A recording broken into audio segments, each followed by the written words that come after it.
Greetings and salutations. I would like to welcome everybody back and some of you for the first time to the Full Sport Press Podcast, the premier sports podcast for the consummate sports fan. And this is your one-stop shop for all sports-related news and topics. I am Jay Hope. Boy, Big Jeff. Weezy in the building. Say what's up. We said. What's up? What's up? What it do? What it do? What it do? Coach Lock in the TSU jersey. Say what's up, Cam. What's good? What's good, fellas? Glad to be back again. Back in the saddle. Brooklyn, we back in the map. How's everybody?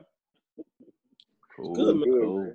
Cool. That's a school issue right there. That's all right right there. Yeah. That's an actual real game jersey. Yeah. How many points you scoring in the jersey, Coach? This ain't my personal jersey. I got you. You know what I'm saying? This ain't my personal one. How many points you get in that jersey? How much would I get in this jersey? Yeah. Hey, man, you know, it could range. If fuck around and be a good night, I might hit 6 threes. It might be a bad night. I might hit 1. It just depends, you know. That one, when you hit 1, I'm probably guarding you that night. Ain't no way. Speaking of you guard, you got you a big matchup. Sure, you damn right. I was just about to say. You make sure Pope you guard Pope. Hey. Pope said he's coming in town soon, coming back in town. He had some prior engagements this weekend, but next week he's ready to rock. He come back in town, check his temperature, we can go play. Yeah, it is. We can go play. Say no more. Episode 325, we are analyzing 10 current NBA players that got better after college. FSP style. Always FSP style. Better damn know it. And you better damn believe it. Let's get off, man. Best of the week. 2 weeks in a row. The best of the week for me, man, was is to hear Ja Morant, man, say, you know what? I'm here to hoop. Food's good. I'm not looking for no filet mignons. I'm just ready to hoop. That made me feel really good. Cause he's there on business. He's there on business. That made me feel young good. boy spirit right there. It's a real young boy spirit. For sure. What about you, Locke? Man, my best of the week is the Realville group chat, man. Woo. It got spicy in there all week, boy. Listen, it can get spicy in that group chat, boy. And if you ain't on your toes, it'll have you mad. Yeah. And it wasn't me, but it'll have some people pissed off if you're not on your toes, boy. Yeah, no, for sure. Scared of that. I stay out of certain situations in that group chat because I can lose a friend or two. You know what I'm saying? So, and I like everybody in the group chat, so I stay away from that. What you got? I was a little late to the party, but I finally watched that Kid from Coney Island DVD. Documentary, not DVD. Hey, I was You took it back to 2000, Joe. Right. Had to put the DVD in the PlayStation and check it out. Nah, man, that's definitely a must see if you got an hour and a half, man. Sit down and check it out. Stuff on Marbury Store is born to be told. Definitely so. Most definitely. My best of the week is Mike Beasley, man, back in the building as well, signing with the Nets. He was killing people on tip. Weezy mentioned last week, people are getting signed because of their workouts that they're posting online. I think Beasley was a recipient of this, so I'm happy to see my dog back in the league. And he's suspended for the first 5 games for testing positive for uncontrolled substance. But, yeah, I'm just happy to see him back in the league and seeing him doing some work. I have 2, if you don't mind. It happened today. I am the Realville NBA 2K champion. Yeah, after a long bout with the Los Angeles Lakers, went 7 games. I came out victorious, and I won. Yeah, for sure. So I would like to, just congratulate myself. Wow. And We see. Yeah, man, it was a hard-fought season. A lot of trials. Real quick, a lot of trials and tribulations. A lot of people didn't respect the 2K knowledge, and now, I just wanted to let people know that I am the 2K champion. And it just so happened I wore my 2K League shirt. Shout out to 2K. We're here, and we're looking for a repeat championship coming up soon. Did you really just give your own podium acceptance speech? Yeah, I did. I had to, bro. When else was I gonna do it? Hey, shit. Listen, you want to tell do it? Hey, you want to tell the people listening what your starting lineup is on 2K? Yeah, I'll tell the people. Sure, they got to tune in next year. It's going to get worse next year. Hell, man. Worst of the week, Jeff, what you got? Since you're doing all the capping and talking, what you got? Just ask the question. Did you want to tell the people your league? But that's cool. I'm gonna kind of piggyback off Coach like last week. The sneakers out, man. I tried a couple of things out this week. Struck out on everything. Not really big into the game like I used to be. I actually wanted a couple of pair this week. Didn't get anything, so it is what it is. So back to just brand my Iversons and call it a day. We good. Hey, it's gonna be a long drought until they reconfigure that algorithm on the sneakers out. Because the boxer figured it out, boy. You hear me? It is a wrap. My worst of the week. The African Susus going around, man. The African Susus, the Underground Railroad. I don't think it's a scam. Wait, man, y'all gotta look at some of these. What? You dropped the African. Please proceed, brother. I'm still in African Susu. I'm still there. It's just hard work. The African Susu was hard work, man. I'm not. It's hard work. It's not. It's hard work. Still, yeah. Y'all laughing at me. I'm gonna get this 3,500. Y'all. But you know, it's double really, down on it. Like you know how that works, right? Like, everybody know how it works. It's really just saving $500. That's all you doing. That's it, dog. I don't understand why people don't understand that. No. Let's roll, man. Unless you got somebody to run off on the money, all you doing is saving $500. No, you're not. I'm not gonna take up the listeners' time, but just call when we done doing the show. It's really all you doing is saving $500. That's simple math, dude. Oh my God. What's your worst of the week, Locke? Man, I'm sitting at the crib a couple nights ago, man, and you know you watching TV, you sit there, and then all of a sudden you just start to get a little warm. Man, I look up, my AC done gone out. Hot about it. Man, I went to sleep. It was 83 degrees in the house when I went to sleep. Man, I was so upset. Did you sleep naked? Listen. Pause, cuz. Right. 83 degrees. Yeah, come on, Weezy. Right now. Y'all know what I meant. I ain't mean I'm looking out for you. That ain't a question you asked. Nobody on this platform should be asking me that question. I'm looking out for you. No, I want you to answer that question. I don't want you to answer that. And I'm not, Jeff. Don't worry. I'm not going to answer that. But I called the AC man that night. Luckily, he showed up the next morning at 6:30 and got me taken care of. But, man, listen. Shout out to him. Whew, it was a rough night. Was your AC unit out, or did they have to just put Freon or something in it? Not the fan just stopped working for some reason. I don't know. He said it kind of overheated, but I don't know, man. I'm just glad it's working. Yeah, for sure. They ain't have to replace your whole unit, so that's nah. Thank God. My worst of the week, rookie mistake, man. I was on a Zoom call, my job, and not necessarily a Zoom call, just what else called? Google Meets, or whatever the case may be. Anyway, we're on Google Meets. And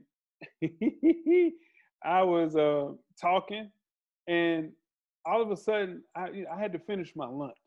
So what I didn't know, I muted my headset, but did not mute the computer. Yeah, rookie mistake.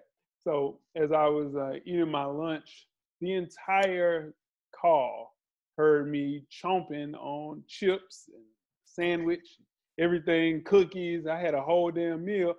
But here's the thing. So when I'm eating, I had sandwich stuff on my hands. I didn't grab my phone, but my Zoom meet, a messenger comes up, right? So I get a message on Messenger, like, dude, mute your phone. I can hear everything that you're doing. So I have sinus and allergy problems. So I'm on there eating chips, man, bro. I was wilding. And just so having one of the homies, man, send me a message and said, mute your phone. I get to my phone. I had 10 messages from all my coworkers laughing at me, like, whatever you're eating sounds really good. So Yeah, man, rookie mistake, man, had never happened to me. Usually if I just mute the headset, it works. Not today. Not that day, for sure. I'm glad you wasn't watching nothing on TV crazy. Hey, or Woo! you know me, I'm a cursor. You know, so in turn, somebody might have said something stupid. I know 100%. I said, what the fuck are they talking about? Easily could have said that. So, yeah, that could have went ugly. For sure. Man. Yeah, man. Stat of the week, man. You guys didn't hear this last week. So, in turn, we're going to bring it back. We have a stat of the week from Lil Mike. Shout out to Lil Mike for stat of the week. He informed me that, one, he was the smartest person in the family. That no shot at anybody on this Zoom call. All right. Stat of the week. It takes 3,000 cows to supply the NFL with enough leather for a year's supply of footballs. On top of that, he also came with another stat that informed me that Desmond Howard is the first and only player to win Super Bowl MVP from solely special teams. So shout out to Lil Mike for those stats of the week. Keep them coming. Bryce will be back next week. But for sure, Mike came through with some stats. Bring back Bryce. Bring back Bryce. There's a lot of damn cows, I tell you that. Yeah, and that's a lot of beef on there. Shout out to Lil Mike, man. Damn, Yo. Make sure you check us out on iTunes, Facebook, IG, Google Play, Stitcher, Spotify, Beyond Pod, YouTube, and of course the SoundCloud page to catch up on the full archive of past episodes of FSP. How do you do that? Just search Full Sport Press Podcast. When you get through doing that, make sure you check out the On Deck TV Hip Hop Podcast with Animal Brown and Spike Lee every Wednesday. The latest issue is up, the 2010 year review, or 2010 year hip hop, I guess I should say, recap show. Do y'all remember where y'all were and what y'all were doing in 2010? Shaking it. Oh, shaking it, you done. Shaking it. Having a good time. Yeah. Was having a good time. Nothing to talk about. Nothing to talk about. Nothing to talk about. Nothing to see here. Good time. Great time. Shout out to the guys doing a great job over there at the On Deck TV Hip Hop Podcast. Speaking of one of the guys, Animal Brown, me and my dog, myself and Animal Brown have a podcast, fashion related. Here's the thing. We're working out kinks. We're trying to figure out what the hell we're going to do. So stay tuned for FTYA Fridays. We should be back very soon. As soon as things get squared away, we will let you know.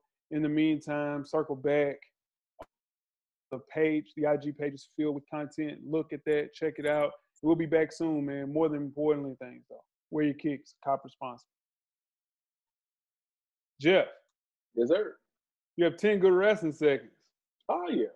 Let's start the clock. All right. So quickly, episode 2 of the 808s and Chair Shot podcast is available right now. Make sure you go check that out. Shout out to Neek. My man Neek DiBiase, as he's been called this week. So, yeah, we definitely having a good time right now. Good show, man. Kind of follows what we talked about. WWE's dropping the ball on Coleman, but we knew that was happening. And shout out to Keith Lee, though. Defeated Adam Cole for the NXT Heavyweight Champion. He is now a double champ. He is the North American Heavyweight Champion and the NXT Heavyweight Champion.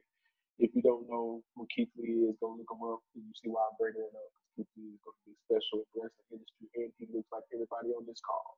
That doesn't happen a lot in wrestling. So that is my 10 good wrestling seconds. Shout out to him. Yeah. Most definitely shout out to him. Now, tweet us with questions throughout the week at Full Sport Press. Don't forget to comment and give us a thumbs up or a thumbs down on the YouTube page, on the iTunes page. Please rate and subscribe, but more importantly, don't forget to tell a friend. To tell a friend. Tell a friend. To tell a friend.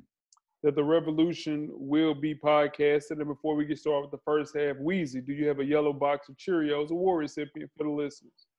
I do. This week's award recipient is the NFL, the National Football League. It is 100%. Trading jerseys with a member of the opposing team and handshakes between the two head coaches after the final whistle are two hallmarks of NFL games. and neither will exist in 2020 because of the COVID-19 pandemic. The jersey swap has risen in popularity over the years, picking up a long-standing tradition that started in the soccer world. In December, it was reported that each uniform top given away costs $500 to each player. Here's the thing. The league is telling players that it is unsafe to actually do those jersey swaps and the coaches to shake hands at the end of games. So those are both outlawed for the 2020 season whenever we see that.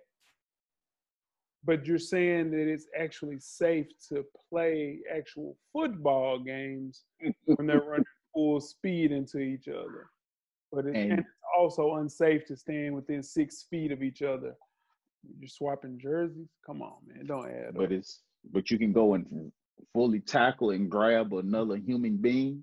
Man, come on, man. Strange times we living in, fellas. Strange Hey, times. man. Weezy, what you say about now? What'd you say? What's going on? What? I want to see football, man. So I ain't gonna say too much about it. Oh, okay. That wasn't what I was talking about, but what did I say, Jay? You know, I blank out. What did I say? It's all okay. The Chiefs and the Houston Texans are scheduled to open the regular season on September the 10th. Good luck to that. We hope that we'll actually see those games. 25 capacity. So we'll see. Get that out to the NFL, Weezy, for sure. It's on the way. It is on the way. Got to get that out for sure. You guys ready to get started with the first half? Yes, sir. Let's do it. The first half is underway. First half, the hottest sports in the past week, like we do each and every week here at the Full Sport Press Podcast. Before we get started, I am Jay Ho. It's your boy Big Jeff. It's your boy Weezy. What it do? It's your man, Coach Locke. Locke, where can they find you at on social media, my brother? Man, it's the same. Locke_the_great. That's THA on IG and Twitter. Sure. What about you, Weezy? I'm FSP_Weezy on IG and I'm at How Weezy on Twitter. Holla at me. Holla at you. What about you, Jeff? JEasley84 across all social media platforms. Hell no. And I am J Hove on Instagram and Twitter. Find me on Twitter. People still commenting about Magic Johnson. They showing me highlights of Magic Johnson. And the highlights that I've seen are of him dribbling a basketball, passing it. Very similar to how White Chocolate passed the ball. So, yeah. So keep them coming. Are you still feeling strong on that, Jay? On that comment? Yeah, but Daddy can't shoot? Yeah. Magic Johnson can't shoot. No, but we didn't ever debate that, though. Yeah, I know what I'm saying. Give me a point guard that can't shoot in the NBA right now. Rajon Rondo. Yeah, Rajon Rondo. Right. How good is Rajon Rondo? NBA champion. When he was in his prime, he was an all-star. We're going to talk about Rajon Rondo. Sure, we are. Sure. Most definitely. And Coach Locke got the youtube.com/Full Sport Press Podcast giveaway squared away. We'll get that to you guys as soon as possible. Kick things off with some football, fellas. Pat Mahomes and the Chiefs. Man, Chiefs and Super Bowl MVP quarterback Pat Mahomes have reached an agreement on a 10-year contract extension. The deal is worth $450 million and could be up to $503. Love that money. Sure. The extension includes a $140 million injury guarantee as well as a no-trade clause. With his landmark payout over the next 12 seasons, Mahomes will be the richest value contract in American professional sports. Is Mahomes worthy of this contract? Yeah, I think so too. I don't. When I heard the contract, usually I'd be like, "Oh man, that's too much money." It never crossed my mind that it was too much money. It's well deserved, man. So we won a Super Bowl in his first 2 years. MVP. It's hard to, yeah. Congratulations, man. Get paid. And everything we just said, The guy is he outplayed his contract, number one. And if you think about the years of this contract, with being a 10-year contract, he left room to still have a team around him. So he did it the smart way. He took the years and left room in the salary cap each year to build a team around him. So the kid was smart, man. He deserved everything. We all knew he was gonna break the bank. You know what I mean? We knew that. So on top of that, he played it the smart way, played the long game. Man, he deserved every bit of it. I agree, Jeff. He, like you said, he did it the right way by allowing himself to keep weapons around him. Because at the end of the day, as good as he is, if he would have broke the bank yearly early, then you're not going to be able to keep paying your Travis Kelce's, your Tyreek Hills, and all those players and keep those weapons around you. And then whoever his agent is, you got to give kudos to them. Anytime you get a $141 million clause in your contract, it's guaranteed to you if you get hurt, you winning. Because that's the thing with the NFL. It's not guaranteed. It's not baseball where if you sign a $500 million contract, that you're guaranteed to get that $500 million no matter what. That's the thing with football. You get hurt, then you might not get that money. So for him to be guaranteed $140 million, if he gets hurt, that's huge for him. But, you know, he did it the right way. Let me play a little devil's advocate real quick. I think Patrick Mahomes dropped the ball. Is he worthy of this contract? 100%. I think he blew a golden opportunity to change the structure in the NFL forever. He couldn't have only asked but demanded a fully guaranteed contract. The deal should have been 12 years of guaranteed money. Only $63 million of really fully guaranteed money, and maybe 141 barring any injuries. If there was one player that could kind of force the NFL's hand and also the Kansas City Chiefs to give and properly compensate, it was Patrick Mahomes. And no matter the length or terms of what it could have been, it should have been fully guaranteed. You think the Chiefs would have said no? Hell no, they couldn't. They wouldn't go into a situation where they could say no. And I think he dropped the ball as far as setting up the NFL long term. They gave Kirk Cousins, $84 million contract, $100 million contract. You mean to tell me that Pat Mahomes can't get 7 more years guaranteed for the same amount of money? It's crazy, man. I see what you're saying. Gave him a guarantee. Go ahead, Coach. My bad, Jeff. I don't think they would have gave him the guarantee. He has the bargaining chips, but at the end of the day, it's the NFL. I think they would have said your guarantee is this 140 if you get hurt. That is your guarantee. That way, if something happens, you got your money. But I don't think he would have been to go in there and say, look, I want all 500 as a guaranteed. I don't think they would have done that. Am I dreaming? Did I hear that he got $100 million in the first 2 years? Is that because his guaranteed money? No. Or did I make that up? I didn't hear that. Now, if he gets injured, he gets $140 million. Okay, so what is it's really only 60. The $63 million is guaranteed. He's gonna get that in, when he signs the contract or whatever the case may be. But he should have got more guaranteed money. Getting all of it, 100%. He should have got more guaranteed money. I agree. Cause $63 million, I think Aaron Rodgers got that a couple years ago. No. What's the boy name? Kirk Cousins did this summer. At the beginning of the spring. Kirk Cousins signed that contract at the beginning of the spring for $84 million guaranteed. 84. Kirk Cousins. He's not Patrick. So his agent did him a disservice. 100%. He should have got at least 60% of this contract guaranteed, closer to 70%. He only got, 20, 25% of this guarantee. I agree, man. Yeah, the guaranteed money on that contract sucks. I understand the point of view, and I agree. If you look at it from that standpoint, yeah, I don't think he's going to make it to year 10 of this contract. No one ever does in the NFL, right? This is how it breaks down. He'll be, I believe, 35 after year 10 when this is over with, or 36. So, no, he won't make it that far. But the reason why I applaud this, because we knew he was going to get the big boy deal, and I think the next crop of quarterbacks who are coming, Lamar Jackson, Deshaun Watson, maybe even Dakota in Dallas.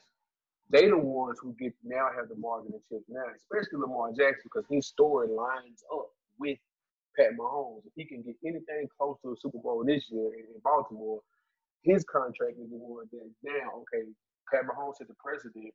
Let me build on that, and then we can move it that way and be more guaranteed money as well. Trust me, if they can't give Patrick Mahomes more money guaranteed, Lamar Jackson gonna get less than that, 10 times less than that, 100%. They're gonna pick Lamar Jackson apart, man. They're gonna say he runs too much. He's high risk of injury. They're gonna pick him apart. I hate that too. They could try, but if the production stays the same and he runs less this year as what was projected, he's gonna run less this year. The production stays the same. You gotta pay him. Jeff, Patrick Mahomes won MVP the year before that and took his team to a Super Bowl. Lamar Jackson can't do that in the next 2 years. It's impossible. He got MVP already. He got the MVP, right. The defense is cold, and they got better on offense. It's possible. Sure. It's possible. I said I'm picking him, but it's possible. That's all I'm saying. It's possible. Yeah, Lamar Jackson has to start winning the playoffs. That's it. He got to start winning the playoffs. They just did a top 10 QB ranking. Patrick Mahomes number 1, Aaron Rodgers, boo-boo, out the bench. Lamar Jackson's 7th, bro. There's no way that the NFL teams look at Lamar Jackson the same way as they look at Pat Mahomes, which is unfortunate, but they don't. They just don't. And that's bullshit. I'm not disagreeing. Bullshit, but if you put they're two totally different quarterbacks. Totally different. Look,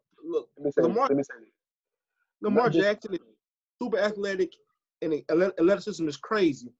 Patrick Mahomes has an arm talent we've never seen before, and that's what the NFL likes. We have arm talent. I'm just saying what they like. With Lamar Jackson, they're still like, oh, we see Michael Vick. This ain't gonna play out. They don't really believe yet. I don't think. Well, let me say this: with Lamar Jackson, he has the arm talent. May not be the sidearm throws and the blind throws that Pat Mahomes can make. But Lamar Jackson has the arm talent to make throws, and he has athleticism. I guess the point I'm trying to make is that with Lamar, it's only one team that's got to buy into it. And if Minnesota bit the Kirk Cousins fruit, Lamar Jackson winning MVP, he can force Baltimore into doing it. I hope. Again, history does not side on what I'm saying, Jay. But I'm just saying if it played out, I think Lamar Jackson might have the leverage in the long run. I got you. All right, let's keep it in football and move on to college. So the Ivy League, your Harvards, your Cornells, your Princetons, has decided that all fall sports, including college football, not going to be played at its institutions in 2020. If you recall, the Ivy League was the first conference to cancel sports right before Rudy Gobert saved the world. The first time we heard about Corona, right before the NCAA tournament. So they moved their fall sports to possibly starting in 2021. And then you have conferences like the Big Ten and also Weezy's beloved Pac-12 that did a similar thing on Friday and said they're moving their fall sports and playing only inter-conference games. They play only league games, if played at all. So guys, are we gonna have college football this year, or are we just prolonging the inevitable at this point? I think we'll have college football. I think it'll be only in the Power 5 conferences. It's only I think like the SEC will play. They'll all start out playing. The Big Ten will play. The Big 12 will play. Go Florida State's in whatever their conference they're in. They'll play too. But it's I just don't like that they took away the non-conference games, right? But still, like just say Florida State has to play Boston College. That's still across the country. They have 5 across the country to go there. So there's still a lot of travel. So I think trying to be too smart about it. I don't think the virus is not going anywhere. I mean, it's not safe at all to play. You can't make it safe. You can't make it safe. I don't think so. It's a risk. If you're gonna play, it's a risk. I don't think you can make it safe. I don't think we're gonna have college football. I think they're gonna try to start it, but I think somebody's gonna wind up coming out and saying they have the COVID again, even if they get into the actual practicing before they play the real games, and that's gonna cancel it. Because I was gonna take it for one player to say he has it. Now they have to cancel it.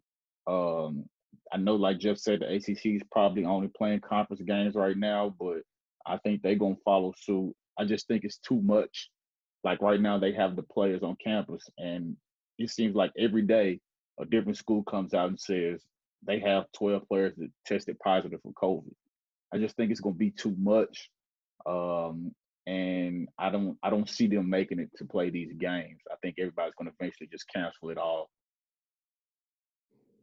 I think this is the first impactful decision regarding college sports to return on us in the fall. Very similar to, like Jeff mentioned and Weezy mentioned last week, the Ivy League being proactive instead of reactive and canceling their tournaments. And you have to look how it impacts everybody else, especially the smaller schools that play money games.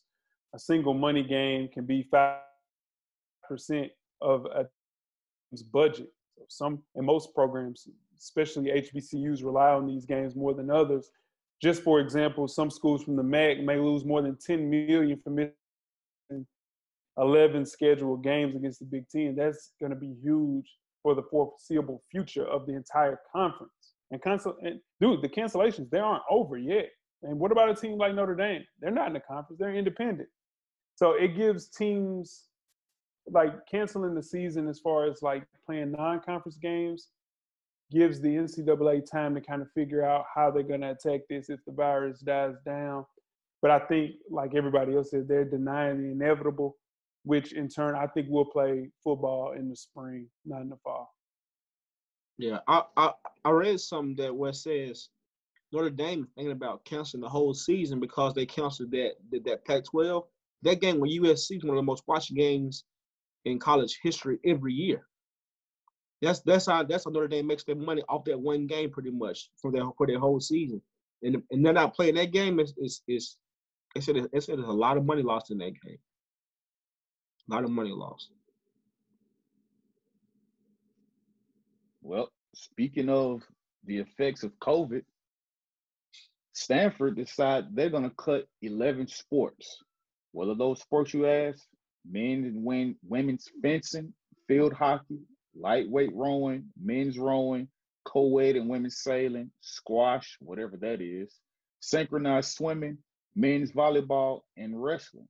Now, they're doing this because the school is projecting a $12 million deficit for the 2021 fiscal year, even with them having a $27 billion endowment, and they still will be in the red. They just let you know how much they're going to be losing.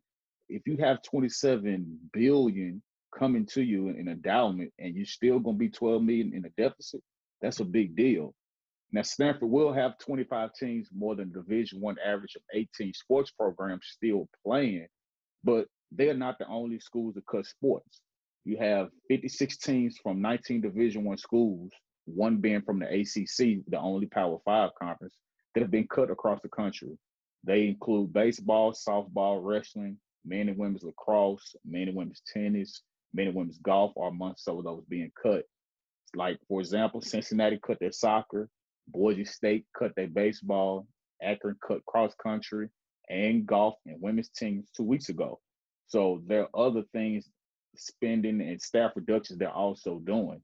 And just recently, Jeff, our team, Florida State, they're making the athletic director and coaches, including the head football and basketball coaches, Mike Norvell and Leonard Hamilton, they're going to cut back on their salary because the athletic budget has to be cut by 20%.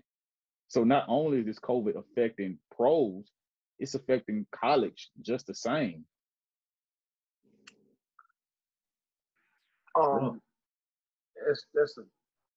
That put it all in perspective. Like, if you think about it, a school like Stanford, it's an academic school as well. And those sports that are affected, maybe if you subtract wrestling, those sports that are affected are for the kids that are there, for the academia and then having something to do You know what I mean? And having a sport to play like fencing or things like that. You know what I mean? Like those aren't big money sports, but not having your basketballs, not having your footballs, things like that. Um, and it makes it hard to have a sport like fencing to be played. But then now, on a kind of pivot a little bit, now we see why players are asking for to make money off their likeness, because you see the impact of losing football for a school really means, right? These players that are there to play football, now you see why they want to be able to make money off their likeness, because me not playing is impacting everything in this school. Y'all are paying for everything in this school off of me making a tackle. So that's why I want to be paid. So now if you don't understand why players are talking about that, just look at what's happening right now when you don't have football. Yep. And if it can happen at Stanford, y'all, it can literally happen anywhere. I mean, Stanford is one of the richest schools in North America, has one of the nation's largest athletic departments, and the contract of all 24 coaches that were affected and 11 of the sports that were honored, they'll be able to keep those scholarships. But what about the teams, or not necessarily the teams, but the schools where, say TSU's or Bethune-Cookman's? Dude, if it can happen at Stanford, it is happening right now at TSU. Those football games mean so much to their athletic department. I can only imagine what they're going to kind of figure out budget cuts. So with no students on campus, enrollment dipping, and the overall economic downtown, dude, this is a bad place for all college athletics. And then on top of that, you're going to manage to go with just 25% of the actual people coming into the games because of limited attendance. This might be too much for all athletics, man. And it's going to be rough to see, man. We'll see, but I think we won't see any fall sports. I just think we'll see sports playing at a high level come January, February. It kind of lumped in how things are now with the NBA, the NHL, the MLB. For sure. Before we get started with halftime, let's get back into the NFL. Our 49ers running back Raheem Mostert is requesting a trade from the 49ers. His agent said the trade request comes from months of unproductive talks, end quote, with the 49ers adjusting his current contract. Mostert is the fourth highest paid running back on the team and scheduled to make a base salary $2.57 and is due $2.8 million in 2021 as part of a 3-year contract he signed last year. He signed the contract last year. Anyway, Mostert led the 49ers with 772 rushing yards last season and scored 10 touchdowns. Should my Niners trade our most productive back in 2019-2020? They probably shouldn't trade him. My bad. But they probably shouldn't trade him. I don't think they should, but like you said, he's the fourth. It's a lot of competition on that roster. A lot of competition. And I think last year he got lucky from a lot of injuries. So I don't think he's first on that depth chart right now. I think he knows that, and he wants some more money, and that's the only way he's going to get is he get traded. Yeah, you're right, Weezy. Everything you said is right. He is the fourth on the depth chart, but he's able to do the things that we need him to do. But with that being said, you almost have to trade him because he's not going to be happy. And when you're not happy, you're not going to produce the same. It's always going to be a gripe that's going to have things leading to cancer in the locker room. And you get cancer in your locker room, your season is done. So with him coming off this year he had where everybody saw what he could do, this is the best time to trade him because people would actually want him. And then you can get something else for him. So I think we do need to go ahead and trade him. I don't want to lose him because he was very good for us. He was an asset for us. But I think with the situation and how it is, he doesn't like how the talks are going, you got to go ahead and trade him. Well, I'll do the devil advocate thing here. I think he outplayed the contract. He was the best back on our team last year. came through when you needed him most. Okay, well, y'all had 5 of them. Y'all had 5-star running back. So out of the 5 running backs you had, he was probably, his performance was better. Yeah, great point. He did sign that contract at the end of the start of last season. But it's all about leverage. We talk about leverage a lot today. And I think this gentleman knows, as a running back, I only have a short window. And I have to cash in now when other teams are looking at me, when they think, you know what, we might have a spot for him. And let's say Tennessee, they might need a second back, to help Derrick Henry out. Or in Buffalo, they just lost Frank Gore. I would love to have in Buffalo with David Singletary. You know what I mean? So he has some leverage if he really thinks about it. It all goes back to my guy, Jalen Rose. You hit the nail on the head, Jeb. You never get what you deserve. You only get what you have the leverage to negotiate. This is the leverage that he has. This is the only time he's going to have this leverage, considering the fact that Jerick McKinnon comes back. And he said he wants Tevin Coleman type money. That's $4.5 million. We're not giving him $4.5 million. We just signed him for 2.8. That's the reason that we sign contracts with people, so you can lock them in and they can't renegotiate, because in turn he was playing at a substantial amount of time. He wasn't playing enough, y'all. So he's worth 2.8. Well, did he outperform that 2.8? 100%. So I think we should trade him, and I think we should trade him to get maybe a draft pick or package him alongside to get Jamal Adams, something like that. But if we do that, no, I'm saying you package him and Jaquiski Tart, boom, there is the trade that we can give for Jamal Adams. I hope and pray that we could do that. But in turn, and then we just signed Devontae Freeman, 2.8. He's gonna take that. Let's go home. Or we could package him up and send him to get Fournette. Fournette wants to go. They trying to trade Fournette. I'll take Fournette right now. Oh God, you've been playing too much Madden. He's been playing too much Madden. Dude. I'm just saying, he wants to be traded. By all means, here we go. This is it. And Fournette with our offensive line, come on, kill. Man, he's gonna kill. It's a good change of pace back.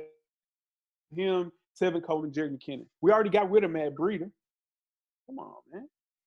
Hey, has the running back position in the NFL like took a fall? It's not the cool position no more. Right. It's done. It's done. Yeah, I don't think so. I don't think kids gonna grow up want to play running back no more. Nah, quarterback, wide receiver. Hey, the running back. They treat you like you're dispensable as a running back. Sure. Mm-hmm. Just the same way to a quarterback. You only get 141 million out of 50. You're supposed to get 500 million. Bullshit. A running back would jump off a cliff right now for 141 million. They ain't sniffing that. 100%. Even the best ones ain't sniffing that. Guaranteed. That's a fact. You guys ready to get started with halftime? They know they're gonna get hurt. Yes, sir. That's good. We're at the midway point. Enjoy all of the halftime festivities.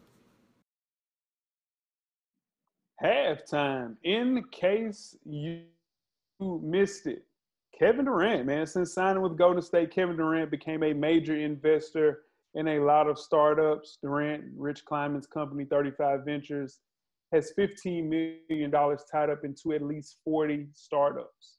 One of those investments, Postmates, look like it may pay off in the right way. In 2016, Durant invested in Postmates, the delivery food app. Now, little did he know, Durant will become invested in one of the best and most sought-after food delivery app game's biggest players. Earlier in the week, Uber acquired Postmates for over $2.6 billion. Durant got in at a super low price point of $1 million based on the number Uber is valued at Postmates that his stake was going to be right around $15.5 million. Probably the best move of his career is moving to Silicon Valley. Shouldn't have ever left there his entire career. But I think this transition to Brooklyn, he'll try to find some ways to put some other investments and some things out that way. How you guys feel about KD turning $1 million into 15? Man, did it the right way. Oh, yeah. Sheesh. That's some of the easiest money he ever made. That's easy. We next, y'all. We next. We got some brewing too. We next. I know something. Nah, Okay. let me know. He said he knows something. Hey, nah, for sure. Right. Let me know. To fly me a kite. Right. Yeah. It ain't Keep that down the low. You know Susu. what I'm Ain't the saying? Susu either, but I know. Yeah. I'm about to I'm sure say he's damn Susu. Susu. I ain't answering the damn call for no Susu. Nah. Yeah, You just gonna be on your own with that one. I can save my own 500. I'm good.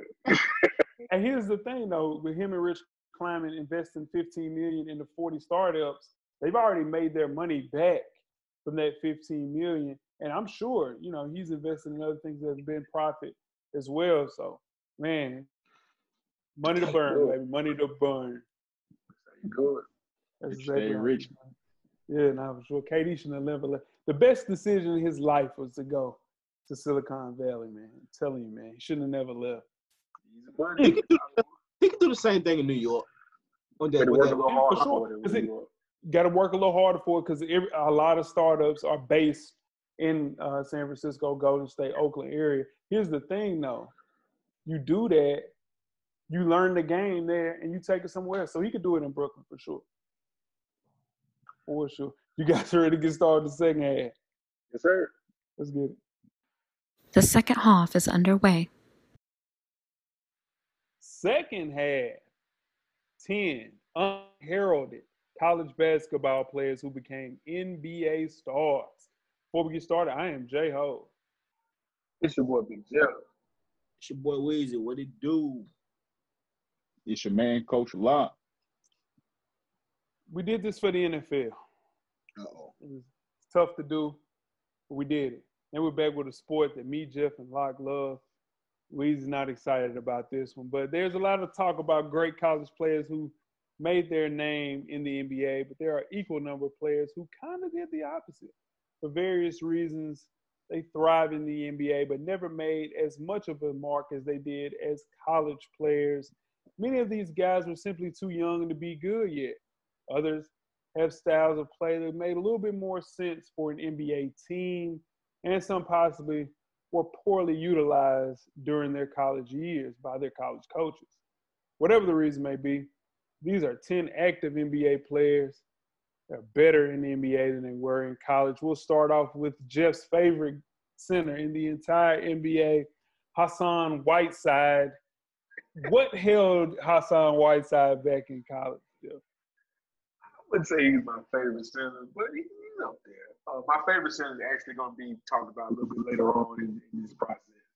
But no, Hassan Whiteside, man, I think he just took bad advice.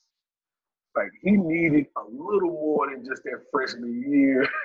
I mean, don't get me wrong, he had the most block shots in his conference. He had 3 triple-doubles that season. He broke the record for most blocks in the season for the Conference USA, I should say. So he was putting up numbers. But just leaving school as a freshman, he bounced around the D League, which is the G League now, but bounced around what it was called the D League. He needed some better advice. He should have stayed in school, rounded his game off a little bit, and we would have seen Hassan Whiteside being one of those top lottery picks. Yeah, I agree with Jeff, man, with Hassan Whiteside. He came out when he came out, it was one of those things where, like, he had that tournament where he had all those block shots and shit, and he's like, I gotta go. He gotta go get the money. He was a freshman. He had to go get the money. I think it's one of Jay's boys too. Back then, I think he thought he called that player. So, yeah, this is one of the things. In the NBA, he kind of in the NBA, he grew up though. He grew up in the NBA. He grew up, and he's in Miami, hanging out. He grew up in Miami too. Well, he's not in Miami no more. He's in Portland. Definitely Portland. Well, he was in Miami. He grew up in. He was in Miami. I see him in Miami.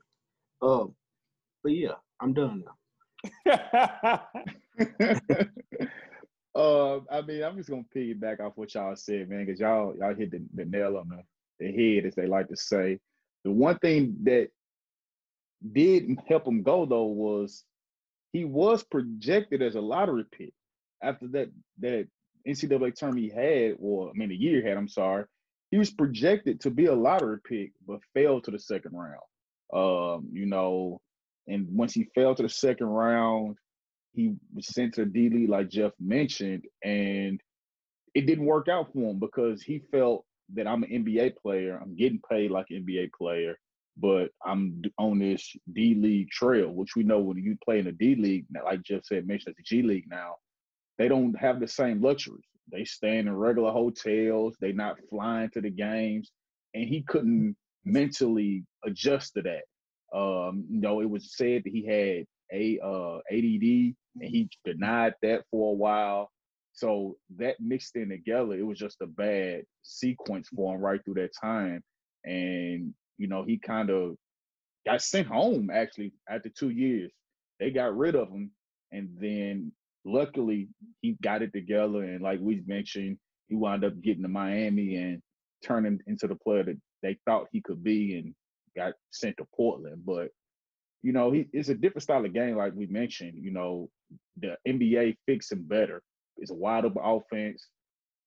He can run and gun. If he gets with a guard that can get to the paint and you have trouble standing in front of, it's easy for him, Get to the paint, throw it up, he gonna dunk it.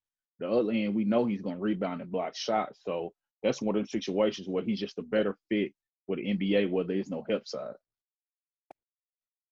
And the thing is with Whiteside, he was top 20 coming out of high school. So Whiteside shouldn't have took his ass to Marshall or Tulane, wherever the hell he played at anyway. But in turn, we know why he went to Marshall. So no reason to even speak on that. But him getting into the NBA and finding his groove, he's one of the most disrespected, underrated centers in the entire NBA. Never earned a first team all-league defense. Led the league in blocks 2 years, rebounds. He's never mentioned in the top of, your Rudy Gobert's. Never mentioned against those guys, the rim runners. But Hassan Whiteside is a really great player, and I think the reason they didn't get that respect is because of the way that he plays around and doesn't take the game seriously. Well, people think that, but in turn, he's a really good player. And he's getting robbed this year. He's top 5, number 1 in blocks, 2nd in rebounds. Nobody's talking about Hassan Whiteside for Defensive Player of the Year. You hear AD, you hear Draymond Greens and shit like that, bro. Hassan Whiteside should have at least won, maybe 2 Defensive Player of the Year for sure. You know what helped him too, though? Jay, you say this all the time. He took that trip to Walgreens and get that picture took for that passport, and then snapped it back into reality. Hey, you go over there. I see OJ Mayo. He went to Walgreens this summer. Yeah. Went over there to China. He over there cooking. He'll never play in the NBA again. But sometimes you need to go back over there and figure out why you love the game of basketball, and if it's something that you can do professionally, for sure. Humble thyself. Hell yeah, no, for sure. Let's move on to number 2, Rajon Rondo, Kentucky Wildcats. Went 21st overall in 2006. Like, I'll let you kick off things with Rondo. Rondo, man, he's one of those players where, he was highly recruited. That's why he was at Kentucky. But one thing about Rondo is, which still holds, he can't really shoot, and in college, we know there's a lot of zone. So you have a point guard that can't shoot, we're going to zone him up. So that's going to hurt his game because he can't get into the paint and do the things that he likes to do because he's a great passer. In open court, he's great. So, going to Kentucky, it didn't kind of pan out like he thought he would. He didn't have as much help as he thought he would. I believe that was Tubby's last year. So, he didn't have the players that you see at Kentucky now. He had some players with him, but it wasn't like the players that Calipari is getting in Kentucky. He's not a scoring guard. He likes to help people and dish the ball. So when he got to the NBA, it changed. It's more open, run a gun game where he can create easier. In his prime years, you're talking about he averaged 10 to 13 points and 8 to 11 assists. And he was a big part of that Boston trio. So I think him being in college wasn't as well as he was in NBA for sure. You gotta think about it too. Like that wasn't, like Coach said, that wasn't Calipari's Kentucky. That wasn't Rick Pitino's Kentucky. It was that stopgap for Tubby Smith. Now, Saul Smith and them, when they chipped that first year, but after that, it was some questionable ball being played in Kentucky. Shout out to Tubby Smith. But and then Rajon Rondo coming out of high school from O'Hill, probably arguably the best high school basketball team ever that he was on the OTL. It's quite possible. He going to play with Tubby Smith with that slow down half court style. That ain't him. He want to push the ball. It didn't work in college. Not like he wanted to anyway. Yeah, I agree with Jeff, man. They can't slow the ball down for Rondo. But in college, he kind of played that way a little bit. He played in that system. A bunch of running sets. Because I remember seeing him play at Vanderbilt. Vanderbilt beat the crap out of that team, too. Who would have beat the crap out of that Kentucky team back in the day, 2006? But Rondo was a gifted. He was a coach on the floor, too, in college. Coach on the floor. He always knew where to be. I think that's what got him to the NBA. Now he was still good. He was talented, but he always knew right where to be. He carried that team in Boston. He was the leader of that team and couldn't shoot. He averaged like 10 assists in that on that team and couldn't shoot. So he had a spot in the NBA. It's just the game changed on him though, and boy did it change. The game changed. Just like it would change on Magic Johnson. He would look like a short Rajon Rondo with no defense. But here's the thing with Rondo. I think you guys basically said it. You know, he was not interested in playing around players like how he did with Kentucky and Tubby Smith that weren't good. He did not have teammates. So in turn, he fell late in the draft and falls into a perfect situation in Boston. 3 Hall of Famers, 1 Hall of Fame coach. He was the 5th starter on a loaded Boston team and found his way as the starting point guard on that team. And like Weezy said, the leader of the team, the point guard. Because why? He's playing with better players. Some players look better in situations where they're around better players, and some people need to be on teams where they're the best player. So I think Rondo fell in the perfect situation. And the thing I worry about Rondo is that if he can get a situation where he can get another ring, he might be a Hall of Famer, y'all. Very possible. And we can't forget about Rondo. In the NBA, he plays exceptional defense when he came to the league. He played really, really good defense, and that you can't coach that. You can't. Want Rondo on your team, huh? You want Rondo as your point. If you don't have one of those top five point guards like a Steph or Russ or CP or somebody like that, you want Rondo. Like you just do. Yeah, no, for sure. Speaking of Russ, let's move on to our third person, Russell Westbrook, UCLA Bruins. Man, I will let Jeff serenade his favorite basketball player. I'm gonna keep it, I'm gonna keep it light. I'm not gonna do what I normally do, but sometimes we forget how good Russ really was in college. Sometimes, but he was a different type of player. He wasn't. Wait, what? What are you saying? Go ahead. No, I saw some looks. Like that team was loaded. Him, Kevin Love. They lost to Memphis in the Final Four. Could have won the national championship his sophomore year after he won the starting job over Nick Collison. Pac-10 Defensive Player of the Year as a sophomore. Boy had them clamps. Still do got the clamps. Where did the clamps go?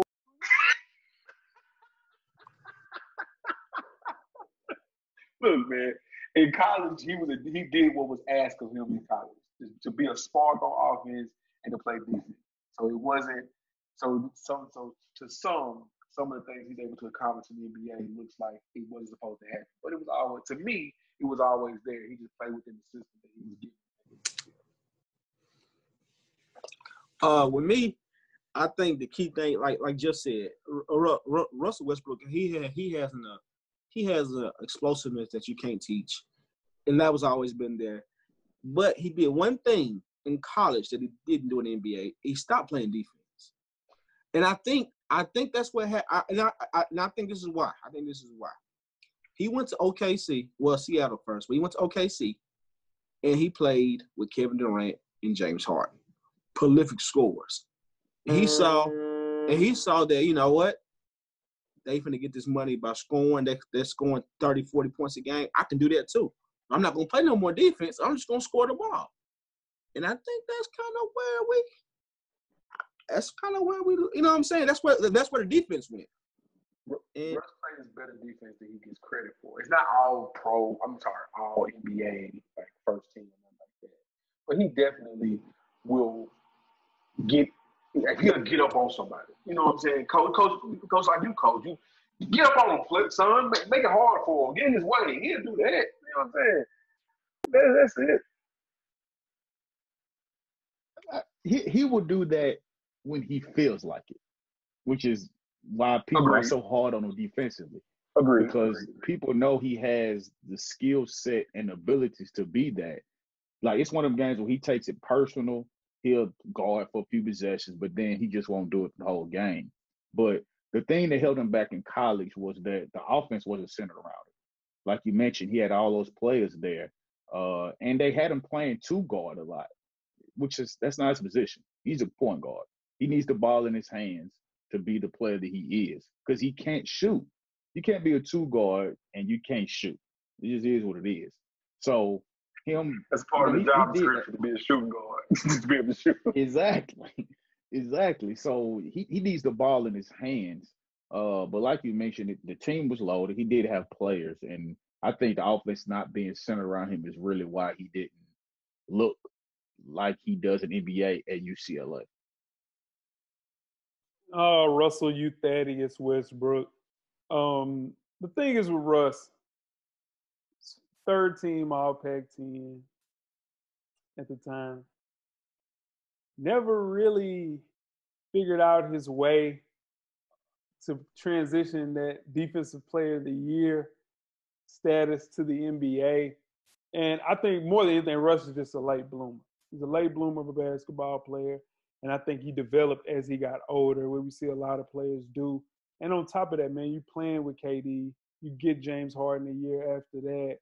You are around players that really take the game serious. And I think that helped Russ's game blossom, because at the end of the day, he averaged 3 points as a freshman in college, 12 points as a sophomore. Not saying that with that team, Kevin Love was the best player on that team. So the offense ran through Kevin Love. To say that Russell Westbrook got better in the NBA is an understatement, because he went fourth overall. Better get better in the NBA. You're a top 5 pick. So, but yeah, no, he definitely got better. The defense just left. Never played defense as soon as he got drafted fourth overall. Defense went out the door. No first team, not second team, not third team. People, you mention Russell Westbrook, defense is the last thing that you'll say. Intensity, explosiveness, a triple-double, 100%. Defense, effort, 11th on that list. Let's move on to the number 4 player, Jimmy Butler, Marquette. He's the last pick, first round in 2011. Weezy, you want to talk about Jimmy Butler? You want to kick it a lot? Go ahead, Locke. Well, Jimmy Butler is the definition of late bloomer and hard worker. You got to realize Jimmy Butler went to junior college for 1 year. He didn't go to Marquette straight out of high school. And he wasn't a really strong offensive player back then. He was more of a defender, but he's just the person that you really look to that says, if you work on your game, this is what you can become. He wound up averaging almost 16 points the last year he was there at Marquette, but he didn't look like Jimmy Butler that he does now. When you mention Jimmy Butler NBA, you're talking about one of the best two-way players in the league. He's going to lock you up on one end, and then he can score on the other end. It's just the definition of working on his game, because you go from going to JUCO to going to Marquette to being the last pick in the draft, then winning most improved player to now you're an all-star. It's just the definition of getting better in NBA and working on your game and believing in yourself. So with Jimmy Butler is just hard work. Yeah, I think the best thing ever happened to Jimmy Butler in his NBA career, his best award was winning the most improved.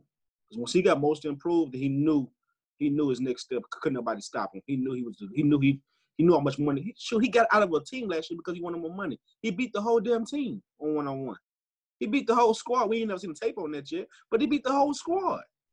And then he wanted to fight him. Come on, nobody denies it either, though. So we ain't see the tape, but nobody denies what happened in that practice, which makes it even funnier. So I read a story. Go ahead. I read a story on Jimmy Butler when he was coming out of Marquette. Excuse me. He came from Texas, and he was talking about how he didn't know that it snowed in Wisconsin, and he just pretty much went to college thinking he could still wear his slides and gym shorts every day. So you factor that in college, not knowing exactly where you were going. But the fact that he stayed, to me, what helped him the most is he stayed for 3 years, and he was able to get his game together and then move on and then play for Thibodeau in Chicago, who brought the best out of him. Perfect situation for him. To me, that's it worked out very well for him. Yeah, man. Just like Jeff said, the perfect coach, the perfect situation. Coming to Chicago, hard-nosed coach, hard-nosed player. Jimmy just didn't realize how good he could be until he got to Derrick Rose's team. It was him. It was Luol Deng, Joakim Noah.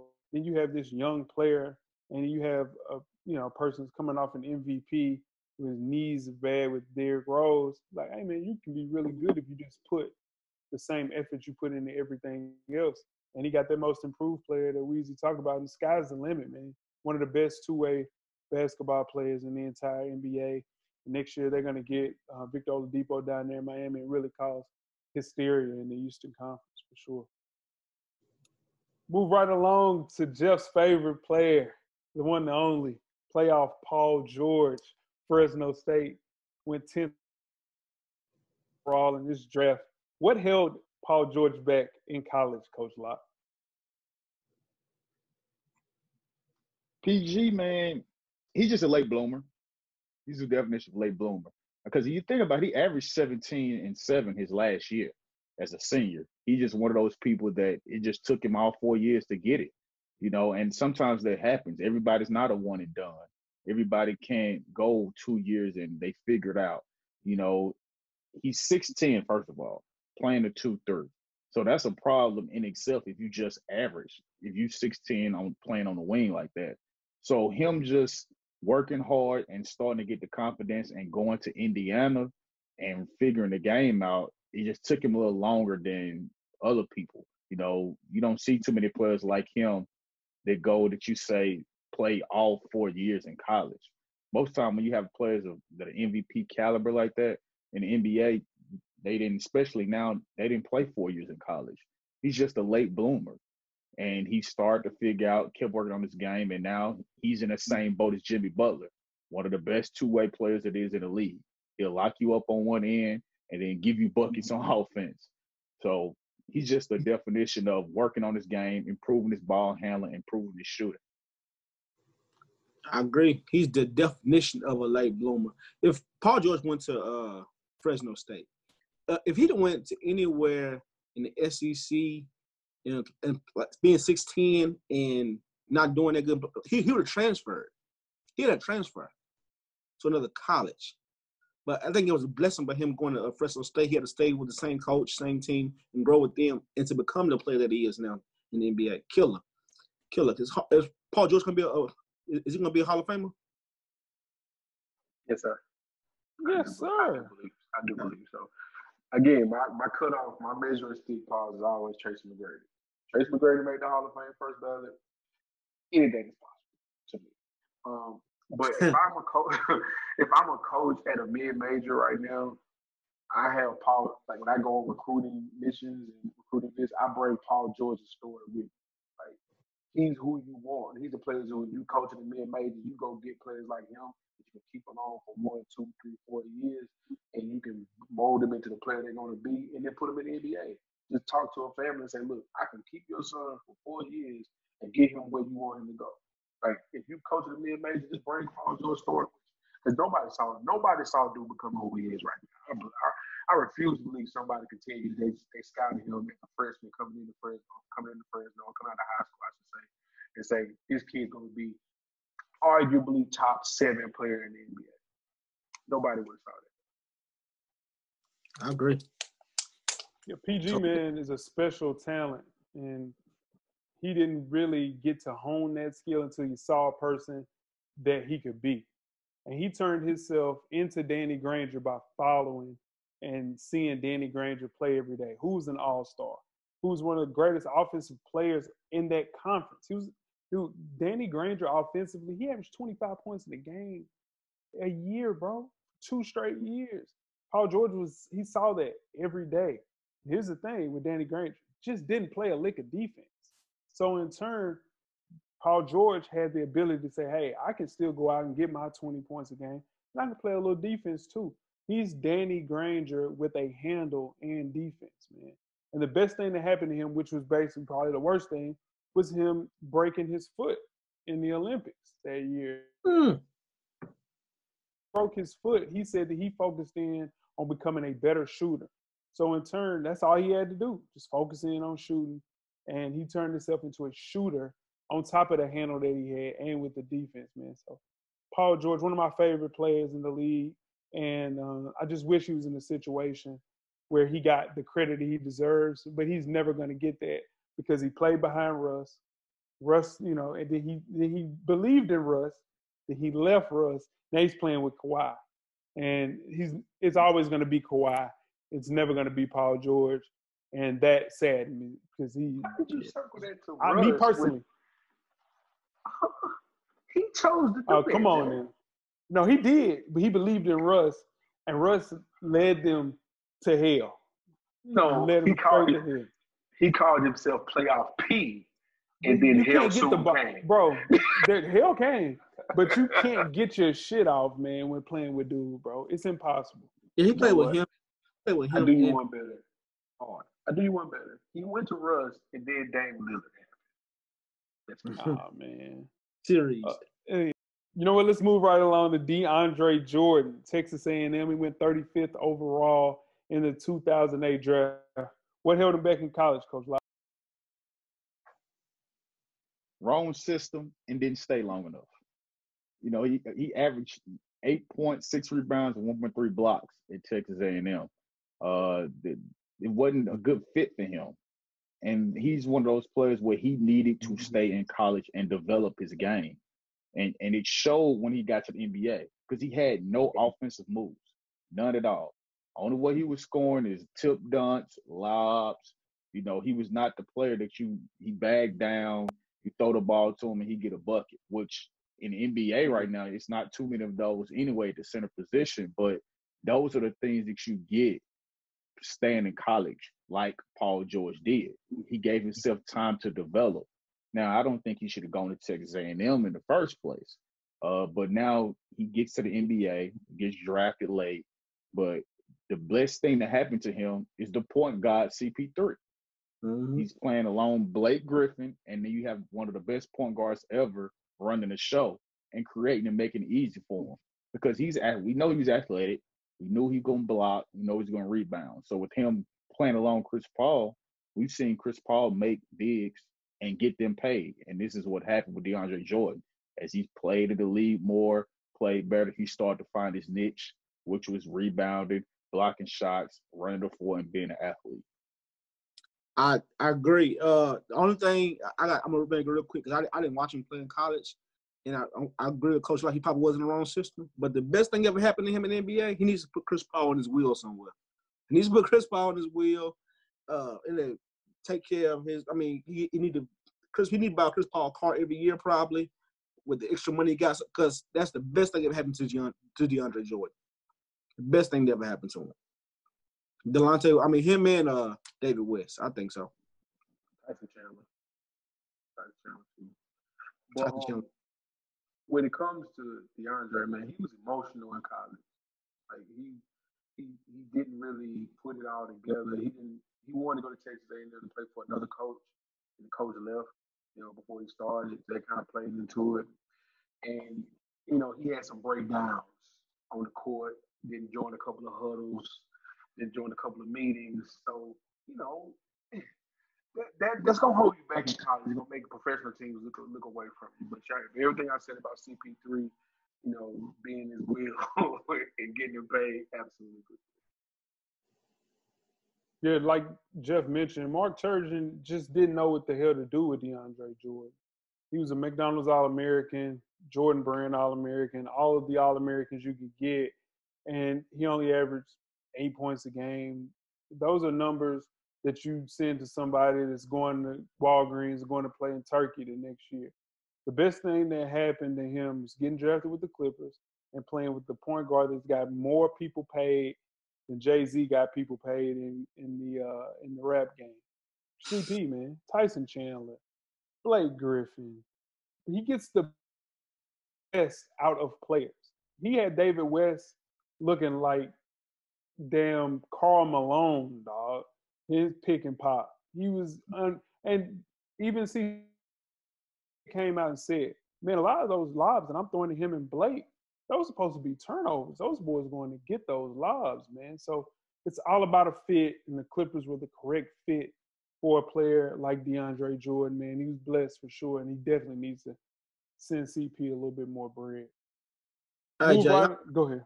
How sick of you that you didn't get to see Kobe play with Chris Paul? Man, you know, it's one of the, you know, God rest his soul, David Stern. Kobe. I cursed him out religiously every time I saw him because Kobe would have 6 rings for sure. Ooh. He would have 6 rings. You got to think about it because he got 2 with just Powell. Yeah. He got Powell, Lamar, just Powell. I mean, I'm just saying Powell, Lamar, Ron Artest. The ghost of Andrew Bynum. They even could have did it. They even could have did it right before they did it with Steve Nash. Yeah, they couldn't do it then though, because nobody really wanted to play with Kobe then. Kobe was an old Yeah, it was over. Yeah, he was just mean and upset and mad. Nobody wanted to play with him then. But I'm telling you, because they would have still got Dwight. Man, can you imagine CP and Dwight? Yeah, they would have fought though. Kobe had to beat both of them up. Nah, for real. Nah, I'm just saying, I think God didn't want that to happen because CP and Kobe on the team, they would have fought for real. You thought him and James Harden got into it? Yeah, him and Kobe would have got into it for sure. Most definitely. Let's move right along. Fought the whole team. It'd been them 2 against the whole team. Like, them 2 would have fought. The Bus family. Who is their GM? What? Yeah. Wasn't Smush Parker on that team then? Nah, Smush was. Oh no, Smush. Smush was gone. Smush. They had to beat him up for real. He'd be on that team. Nah, for sure, ain't no question. Move right along to Klay Thompson, the 11th overall pick in the 2011 draft. Damn, he been in the league 9 years. That's nuts. What held him back in college, Jeff? I was looking into this because I wasn't really up on Klay in college, but I felt like everything was cool up until right when he was going to the last tournament he had. He played 3 years. He was a solid defender. Of course, he had the tray ball. He had the textbook jump shot, all that. But right before the NCAA tournament, he got arrested for some weed. So that held over his head for Klay Thompson. So let that sink in. He was a 3-season starter in college when he had the weed charge. And he was at a small school. So, but the best thing that happened to him, though, the league changed. He got with Steph, and the way he played is the way the league went. And the history has been set ever since. Yeah, I agree with Jeff. He couldn't have went to a better place in the NBA. He couldn't have went. You got Steph over there wide open, and then you got Klay wide open. And all Klay had to do was just stand there and shoot. He didn't have to put the ball on the floor. Klay got them clamps to this day. He had the clamps in college too, what people don't realize. He had the clamps in college. Yes, he did. I remember seeing him. He had the clamps in college. But you standing wide open over there. Like I got Locke over there standing wide open, and I'm over here. They can't guard both of us. They can't guard both of us. You self-check though, Weezy. No, I'm not. Check ball whenever you want to do it. He called you self-check. Don't listen to him. He said you were self-check. Oh my God. Jesus Christ. Don't let Jeff gas you, dog. Don't let Jeff gas you. Jeff gas. Look at him. That's crazy. God, it makes me mad. It makes me mad. Well, these are one of the guys that I didn't really think was so much held back in college. Because you got to think about it. He averaged 21 his last year. You know, he was 2-time first team on Pac-10. You know, he did what he was supposed to do there. Because you look at it, he's a career average in NBA, 19 points. I think his career average, his high in the NBA is 22 maybe. So he just kept doing what he did. But like Jeff mentioned, it couldn't get no better for him in the NBA. Perfect system. It's a shooting game now. That's what everybody wants to do. And he has one of the purest shots in the NBA, purest shots ever. So he just kept doing what he did in college with the perfect team. You put him, like Weezy said, along Steph Curry, now you had the best shooting backcourt ever. We've never seen a better backcourt that can shoot better than those two guys ever in the NBA. I mean, and on top of that, his dad was number 1 pick in the draft too. So he has some good pedigree going into things. But it's, and we got to give Mark Jackson a lot of this credit too. He saw a lot in Klay Thompson, just like he saw in Draymond Green. And getting those guys to put that team together, and Klay Thompson, getting to a situation where he is the player that he is now. Nobody thought Klay Thompson would be this good. They assumed he may be like how Cam Johnson is now, or another, stand still shooter, Mikal Bridges, things of that nature. Klay Thompson will be a Hall of Famer now, and he was first team all defense, second team all defense last year. So on top of that, he's strapping up too, man. So he wasn't playing defense like that in college. Clearly, I didn't know that he was on the weed in college too. That's crazy. That was a great find. I didn't know anything. I didn't know that either. I missed that one. I for And sure missed that one. And I misspoke. It wasn't right before the tournament. It was 3 months before he got drafted. So, yeah. They off the weed. I know he drank Budweiser's, but I didn't know he drank on weed. I know he like sure. The way he drink beer, I let you know he smoked weed for sure. Let's move right along to Kyle Lowry, 2006 first-round pick, 24th overall. What held him back in college, Coach Locke? Kyle Lowry, man, he went to Villanova. He averaged 11 points, 3.7 assists. Second team all Big East. They finished third nationally, won the Big East, lost in the Elite Eight to the Gators eventually, the eventual champions. He was just one of those guys, like he only spent 2 years there. I think people were shocked because he really didn't do a lot in college. Like for him to get drafted what he did, you would have thought that he would have been more dominant. I think he's just one of those guys that late bloomer, started to figure out his game once he got the NBA because he bounced around the NBA for a while. Let's just not act like he became the Kyle Lowry that we see now early in his career. He just finally got with the right system in Toronto. He kept working on his game and he blossomed and figured it out. Because nobody ever saw Kyle Lowry being the player that he is. Even though he was, explosive in college, just didn't see him being the player that he is in Toronto. It just took him a while to figure it out. And he's a product of playing in the right system. Yeah, my only thing with Kyle Lowry is like playing at Villanova, he played beside another great player though.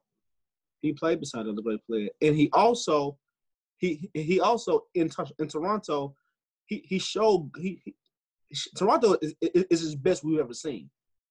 And his best we've ever seen, he don't never show up in the playoffs.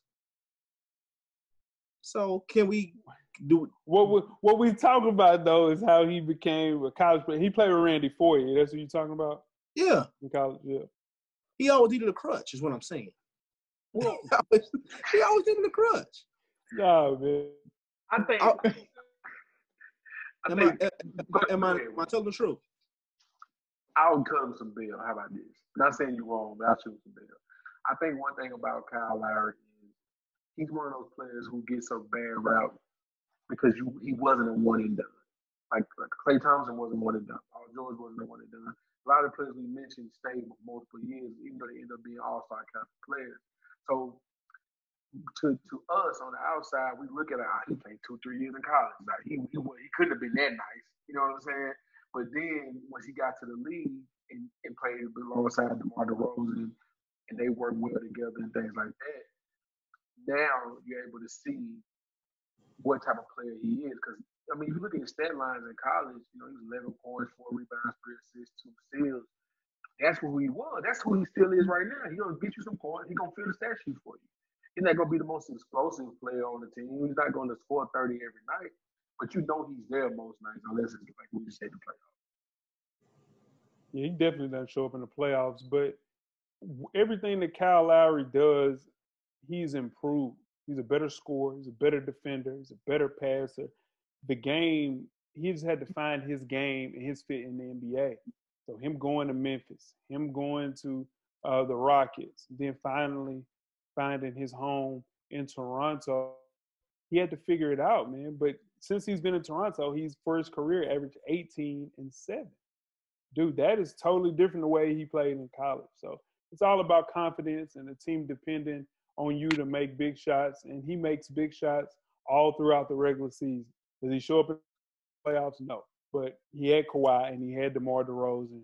And the model of consistency throughout the playoffs is needed, but he gets them to the point where they need to be during the actual regular season. So he depends on. So Weezy, to answer your question, yes, he depends on that superstar to help him out in the playoffs for sure. Let's move right along to Steven Adams from Pitt, 13th overall in 2013. Jeff, why wasn't he heralded when he came out of college? I think one of the things that people held against Steven Adams was his journey. He wasn't a traditional high school player. AAU, go to college, dominate a year, and then go pro. I mean, he was professional. He's from New Zealand, so he played pro ball in New Zealand technically after he graduated college from over there, or left college from over there. And then he played in the NBL, National Basketball League. Then he finally playing a year there. He went to Notre Dame prep school. And then after that, he just get him used to playing basketball in America. Then that's when he went to Pittsburgh. So his journey is what kind of may have scared people away and felt like, man, who is this guy? Like, why are we worried about him? But he got drafted, and he played with two great point guards. And that's what's helping his career right now. Played with one by the name of Russell Westbrook, and the other, Chris Paul. Played by one great point guard. He's having his best year as a pro this year with Chris Paul. Just like every center in the NBA is having their best years with Chris Paul. Okay, that's fine. But he's gotten better every year statistically. Every year. He's gotten more rebounds, more assists, more blocks every year. But what I'm saying is his best year, though, happened to come with a center like Chris Paul. That's fine. But he's gotten better every year, is what I'm saying. So Chris Paul just reaping the harvest of what Russell Westbrook's planted. So you said Chris Paul came along at the right time? That's it. He just found him at the right time. Found him at the right time. He was already happening.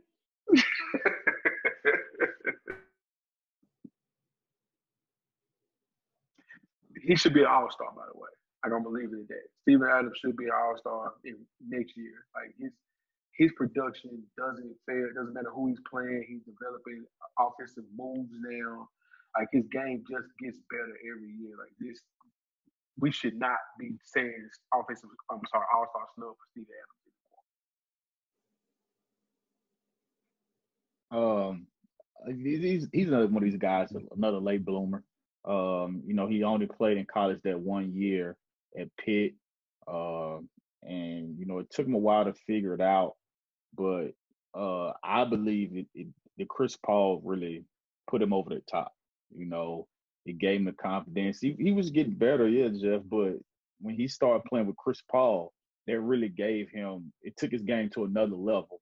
And then once you get that confidence, it changes everything. With the NBA, you look at the players, you look at your best players, their confidence is through the roof. And Chris Paul helped him get that. So him playing with Chris Paul, I think that just helped him improve in the NBA to become the player that he is. And he took that and kept it going. That's why he's still improving. But I think that's, like you mentioned, the journey in college and him not staying long kind of hurt him also. Because he only averaged 7 points, 6 rebounds, 2 blocks in 1 year.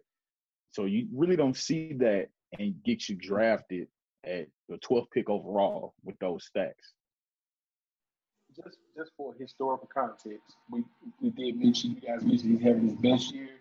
Right now, he's actually averaging a 3 year worth of points, less rebounds, and just more. Jeff, what I'm saying is, no. What I'm saying is that they played 58 games, Jeff.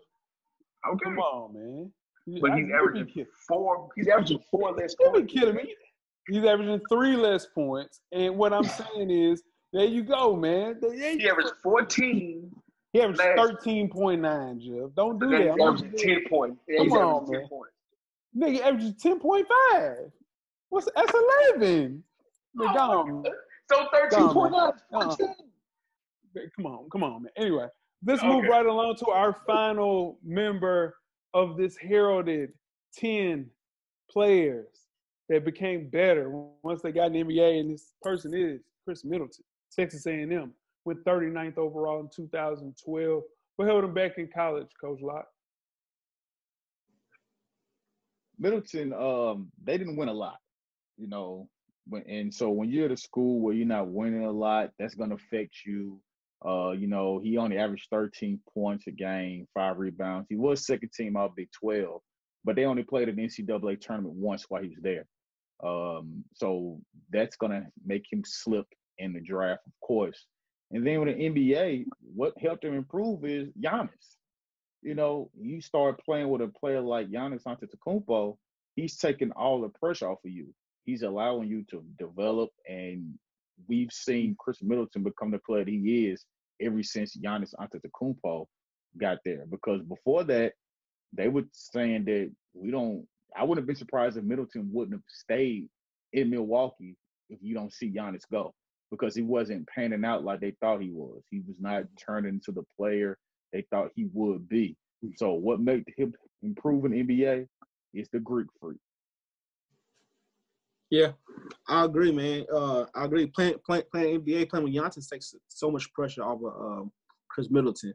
I mean, the only NBA player I think, the superstar that it's hard to play with that you don't get. I mean, for some reason, don't ever work out.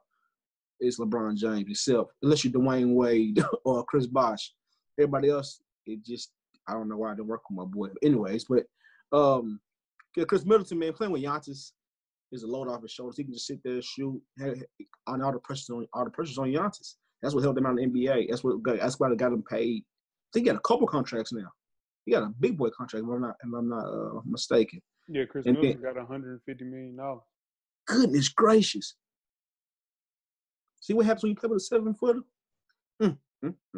And the thing is, I think the Detroit Pistons dropped the ball with this kid, him and Spencer Dinwiddie.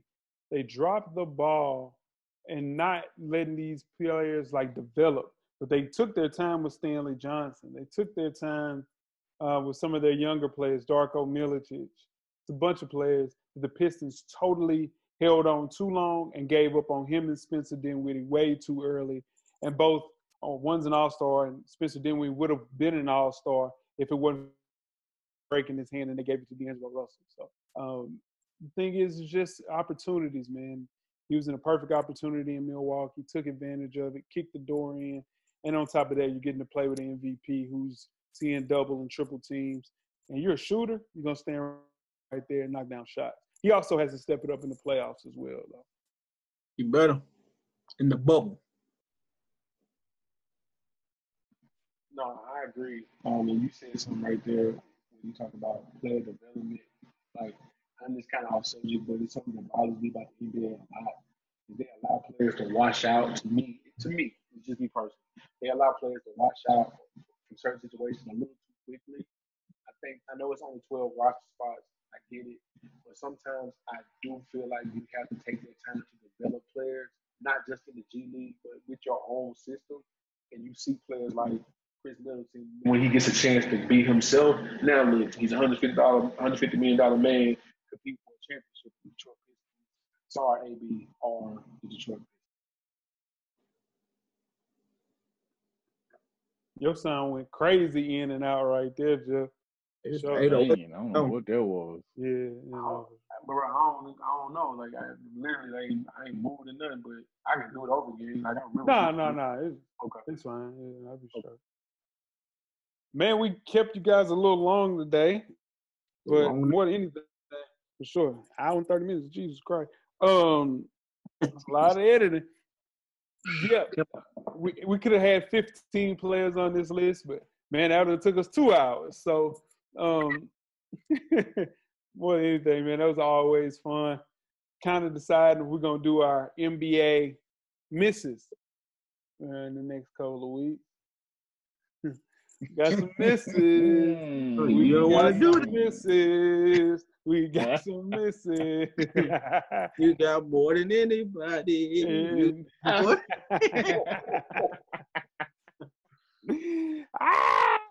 Oh man, I got more than anybody. That's funny, Weezy. And now tweet us with questions throughout the week at Full Sport Press. Don't forget to comment, give us a thumbs up or a thumbs down on the YouTube page, on the iTunes page. Please rate and subscribe, but more importantly, don't forget to tell a friend. To tell a friend. Tell a friend. To tell a friend. Weezy. Everything paid for, baby. Coach Locke. Get a drummer song. Jeff. Camera's always on, brother.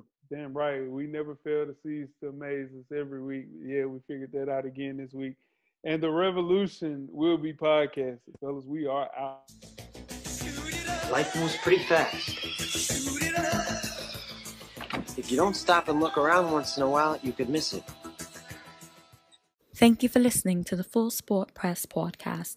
To catch up on prior episodes, visit the SoundCloud page. And don't forget to tell a friend to tell a friend.